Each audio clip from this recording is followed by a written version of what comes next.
កងោកនៅវត្តសតទាំងអស់ជា20ក្បាលទាំងមេទាំងឈ្មោះមេជា20ក្បាលឈ្មោះនៅប្រមាណក្បាលស្អាត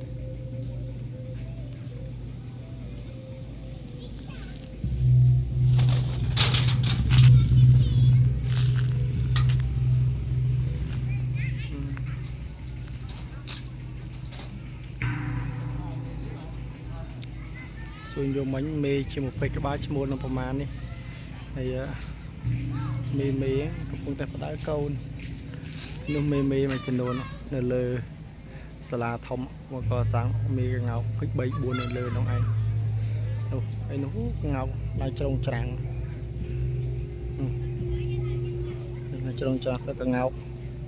នេះនៅវត្តសតញាតិញោមនៅក្នុងវត្តសតក្នុងវត្តសតសម្បូរសត្វសត្វ